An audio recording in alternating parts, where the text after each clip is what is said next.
കൂരിക്കറി okay. ഇത് കൂട്ടി കഴിക്കാനായിട്ട് ഞാൻ ഇവിടെ ഇനി ഒരു സംഭവം ഉണ്ടാക്കാണ്. അതിനു വേണ്ടി അപ്പൊ നമുക്ക് കൂരിക്കറി വയ്ക്കാൻ തുടങ്ങാം. അതിനു വേണ്ടി നമുക്ക് കൂരിക്കുട്ടന്മാരെ ഒന്ന് തേച്ചു വരച്ച് വെട്ടിയെടുക്കട്ടെ കേട്ടോ.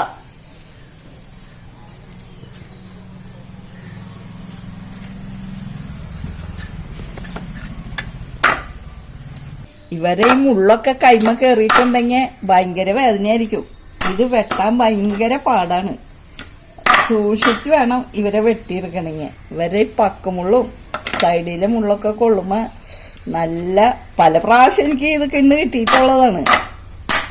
ഇനി നമുക്കൊന്ന് വരയ്ക്കാം. കുരിയൊക്കെ വെട്ടി റെഡി ആക്കിയിട്ടുണ്ട് കേട്ടാ. ഇനി നമുക്ക് അതിലേക്കുള്ള അരപ്പുകള് കൂട്ടി തുടങ്ങാം. 3-5 മുളക്, കൊടപ്പുളി, ഇത്തിരി വേപ്പല, ഇഞ്ചി ചതച്ചാണ് വെച്ചേക്കണേ, അത് ഇട്ട് കൊടുക്കാം. ഉള്ളി ലാസ്റ്റ് ഇടുള്ളൂ കേട്ടാ. ഇനി നമുക്ക് ഇതിലേക്ക് ഒരു 2.5 സ്പൂണ് മുളക് പൊടി, ഇനി പാകത്തിനുള്ള ഉപ്പ്, ഇത്തിരി മഞ്ഞൾ ചേർക്കാം.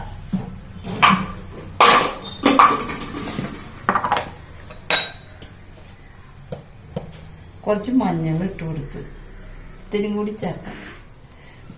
മല്ലിപ്പൊടി ഇടണില്ല കേട്ടോ അതില്. ഇനി വേറൊരു കൂട്ടം നിങ്ങളെ കാണിച്ചു തരാം. ഒരു കൂരിയുടെ ഉള്ളിൽ ഇതേ ചെറിയ ചെറിയ കുറച്ച് മുട്ടകളൊക്കെ ഇട്ടിട്ടുണ്ട് കേട്ടാ. ഇത് നമുക്ക് ഇതിൽ കൂടി ചേർക്കാം. വെള്ളം ഒഴിച്ചു കൊടുക്കാണ്.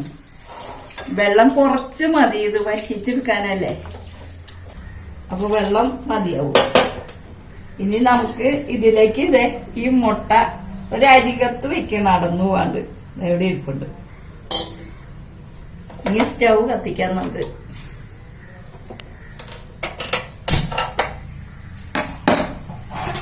ഇനി ഇവരങ്ങോട്ട് തിളച്ചോട്ടെ. ഇപ്പൊ നമ്മൾ ഈ കറി വെച്ചിട്ട് 10-12 മിനിറ്റായി. നമുക്കൊന്ന് തുറന്നു നോക്കാം കേട്ടാ. ഒരുമാതിരിയൊക്കെ ആയിട്ടുണ്ട്. അപ്പൊ നമുക്ക് ഈ എടുത്തു വെച്ച ഉള്ളി ചേർത്ത് കൊടുക്കാണ് കേട്ടാ. ഈ ഉള്ളി ഇതിലേക്ക് ചേർത്ത് കൊടുക്കണം.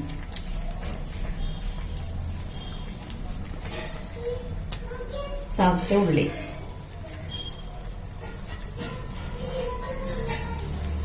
ഈ ഉള്ളി പതുക്കനെ ഒന്നങ്ങോട്ട് വാടിക്കോട്ടെ കേട്ടാ. നമ്മൾ ഒരു പ്രാവശ്യം കൂടി ഇങ്ങനെ മൂടി വെക്കണത്.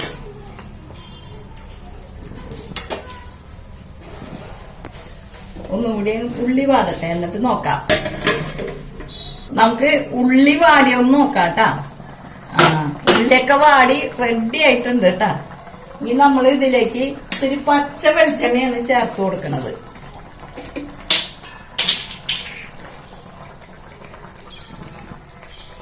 ഒരു 2 ടീസ്പൂൺ വെളിച്ചെണ്ണ നമ്മൾ ഇതിലേക്ക് ചേർത്ത് കൊടുക്കാണ് കേട്ടോ.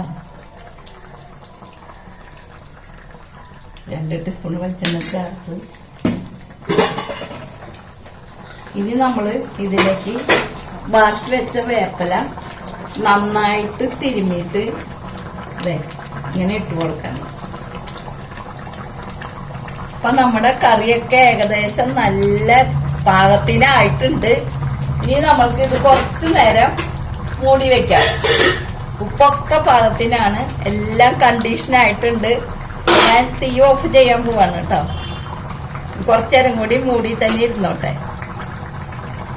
ഓഫ് ചെയ്ത് കൂരിക്കറി ഓക്കെ. ഇത് കൂട്ടി കഴിക്കാനായിട്ട് ഞാൻ ഇവിടെ ഇനി ഒരു സംഭവം ഉണ്ടാക്കാണ്. അതിനു വേണ്ടി 1.5 ഗ്ലാസ് അരിപ്പൊടി, അരമുറി തേങ്ങ, ഒരു നുള്ളു ജീരകം, പാകത്തിന് ഉപ്പ്. ഇത് കുഴക്കട്ടെ. ചെറിയ ചൂടുവെള്ളമാണ് കേട്ടോ. അത് കുഴച്ച് ഉണ്ടയാക്കി എടുക്കണം നമുക്കിത്. നമ്മൾ കുഴച്ച അരിപ്പൊടി ഈ പരിവായിട്ടുണ്ട്. അതിൽ നിന്ന് കുറച്ച് ഉണ്ടകളായിട്ട് അമ്മച്ചി മാറ്റി വെച്ചിട്ടുണ്ട്. അപ്പൊ ഉണ്ട ഉണ്ടാക്കുമ്പോ നമ്മൾ ഇത് ഇതേപോലെ ഇത്തിരി വെളിച്ചെണ്ണ തൊട്ട് കൊടുക്കണം. അപ്പൊ ഉണ്ട നല്ല സ്മൂത്ത് ആയിട്ട് നമുക്ക് കിട്ടും. ഇത് അരിയുണ്ടയാണ് കേട്ടോ മക്കളെ.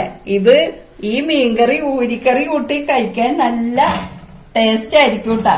എല്ലാവരും ഒന്ന് ഇത് ഉണ്ടാക്കി നോക്കണം കേട്ടാ. ഇഡ്ഡലി പാത്രത്തിൽ ഇത്തിരി വെള്ളം വെച്ചിട്ട് അതിന്റെ തട്ട് വെക്കാം. അത് നമുക്ക് ഈ ഉണ്ടകളൊക്കെ പറക്കി വെക്കാം. അപ്പൊ ഉണ്ടപ്പാത്രം നമുക്ക് തുറന്നു നോക്കാം കേട്ടോ. ആഹാ, അടിപൊളിയായിട്ട് നന്നായിട്ട് ഇരിപ്പുണ്ട്. നല്ല ജീരകത്തിന്റെ മണോ നന്നായിട്ടുണ്ട് ഉണ്ട. അപ്പൊ നമുക്ക് ഇതൊക്കെ ഒന്ന് കഴിച്ചു നോക്കിയാലോ. ഇത് മീൻമുട്ട, അതൊന്നും പൊടിയാതെ നമുക്ക് കിട്ടിയിട്ടുണ്ട് കേട്ടാ. പിന്നെ അതേ 2-3 കഷ്ണം മീനും ഇട്ടിട്ടുണ്ട്, 2-3 ഉണ്ടയും വെച്ചിട്ടുണ്ട്. അപ്പൊ നമുക്ക് ഈ ഉണ്ടയൊന്ന് പൊളിച്ചിട്ട് നോക്കട്ടെ. നല്ല സ്മൂത്തായിട്ട് കിട്ടിയിട്ടുണ്ട് കേട്ടാ. കണ്ടാ, ഇത് ടേസ്റ്റ് ചെയ്യാനായിട്ട് അപ്പജനെ വിളിച്ചാ വരില്ല. അപ്പജന് കൂരി ഇഷ്ടമല്ലേ, അതുകൊണ്ടാണ്. അപ്പൊ ഒരു കാര്യം ചെയ്യേ, നിങ്ങൾ തന്നെ ടേസ്റ്റ് ചെയ്തിട്ട് അമ്മച്ചിയോട് വിവരം പറയാട്ടാ.